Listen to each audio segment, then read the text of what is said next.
Hi everybody, we are here with Tas Cru at the 7th annual Uptown Music Collective Blues-A-Thon. Tas was our special guest artist for this year. And Tas, did you enjoy yourself? What do you think? Absolutely. I got to play the blues, as much as I wanted to. You guys put me up in a fine hotel, though I did find out it was haunted, but we'll talk about that some other time. The logistics were great. Everything was within a walking distance. It was just very, very pleasant. I enjoyed all of it. Awesome. Very cool. What was different from this year versus the last time that you were at the Collective Blues-A-Thon? It seemed like even this year, I was struck by the fact that even the so-called beginners had a foundational knowledge that that I didn't expect. Not just in their ability to play, chords and make the chords sound good. I'm talking about the kids I work with today, right. Young guitar players. Not just the ability to actually play the chords and know when to play them, but they had, a sense of rhythm. They had a sense of dynamics. Not only that, but they understood what happens on stage when you're jamming. They paid attention to when they came around to the end of the phrase and they were going to take a solo. Should they go again? They looked for the cue to do that, and that kind of stuff is huge. So the difference is, I guess, is not only did I see that there's a basic foundation for playing, but I see that there is a basic foundation for stagecraft, if you will. Or being on stage. That shows me that they're getting an opportunity to probably witness that and participate in it a lot. That's not something that you're just taught. It's something that you have to pick up by doing it, as you well know. Yeah. That's impressive. So the last time that you were here, you were interviewed by a young lady, Collective alum, Shannon Canner. And you guys had a very interesting discussion about songwriting, and it's interesting that you actually got a song out of that discussion. I got a whole album concept out of it. Just to make the story short, is that it was one of those situations where she was interviewing me, but she said something that got my attention. I ended up interviewing her.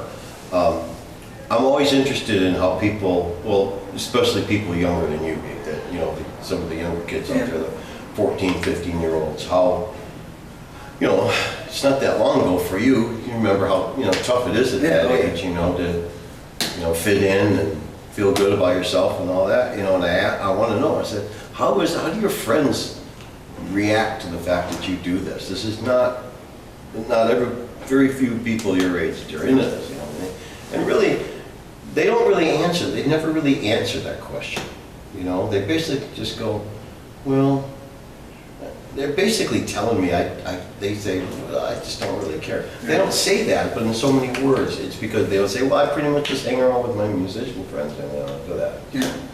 But I asked her about it, and she said, well, I write songs. And I said, you write songs? What do you write about?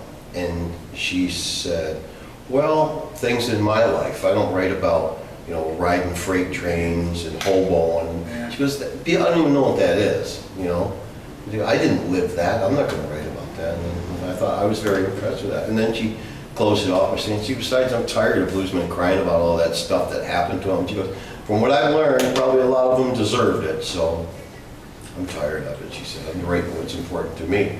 I just respected that so much. And I wrote a song called Tired of Bluesmen Crying and built an album around it. And that was the last album before this one, 2012. That's very cool. Yeah, that was in my cigar box phase. I was into the cigar box thing. Rocking the cigar box, Yeah, I kind of outgrown that now. Thank you very much for the cigar box. Sure. Yeah, Awesome. absolutely. So, because you do blues educational programs all over the place, how is the collective different from other programs that you've participated in music education? Well, it's pretty easy. It's pretty easy to tell the difference. Most of the other music programs I do, not all of them, but a lot of them, the school-based ones especially, they're more about teaching kids about music. Right.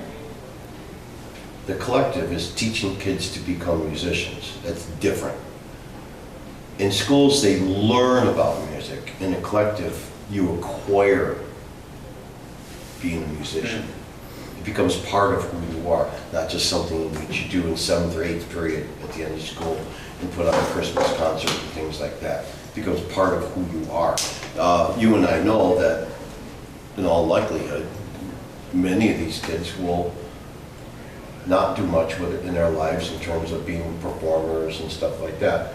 But this always will be part of who they are. You know, whether it's just using music to find a way to relax and cope with things, or to comfort a child, or you know, just sit and relax on their own. You don't really know, but people are acquiring it. You know, and that's the difference between a collective and a lot of school-based programs. Absolutely. Now, if you're a music teacher, you got to ask yourself: do you want to teach kids about music, or do you want to create an opportunity that they might choose to be musicians? It seems like a no-brainer to me. You know, but schools, as they are, you know, they're very busy places. I'm sure most people do the best they can. I'd like to think so. Yeah. So, what's next for Tas Cru? Go home for a little bit. I'm riding a wave right now of an album. It's been done very, very well. Exceeded my expectations. Roots Music Report chart is a weekly blues chart of airplay. It debuted at #1 in January 21st, and has been, I can't remember how many exactly, several weeks at #1, a few weeks at #2, #3. It's never since January, even this week, gone below #13 on the chart. In fact, this week it's #9. So that has gotten some attention and opportunities for me to go do some things. And that's great because, you know, I mean, I'm not a young man, and at my age, all I want to do is play, you know. And if having a record that people like opens up doors to allow me to play in places where people want to hear my music, and allows me to make enough money that I can pay my band what they deserve instead of having to cut corners all the time, that's my goal. That's my goal. You know, but if there's some you know, young up-and-coming man, woman, hint, they would ever want to play my songs and do something with them, that would make me happy too. So, yeah. I'm going out, when I go home, but that's the big scheme answer, the short answer, I mean the real thing. I'm going home for a little bit, playing a couple of regional things. There's a festival in New York State that I'll be doing. Around the 1st of July, I'll be headed out to do a big run that will take me eventually to Texas, and then up into Calgary, All over the place. Alberta, and then back home for a short time, and then a few more festivals on the Midwest. Going down to Florida in the fall to play. You know, we'll see what happens next year. You gotta be a busy man. Yeah. Awesome. It's a good thing, right? It is a good thing. Yeah. As long as you love what you do. Yeah, absolutely. Gets a little grueling from time to time, but It's worth it. you know, I'd like to think so. I mean, I've done it so long and got this much invested in it, both financially and spiritually and physically. Well, thank you for the long Thank you haul, so much for participating in our fundraiser and for being here and for your music and your spirit My and pleasure. everything that you do, Taz. It's been Yeah. great to have you back, and you know I look forward to the next time Oh, we see you. Taz, you betcha, buddy. thank you so much.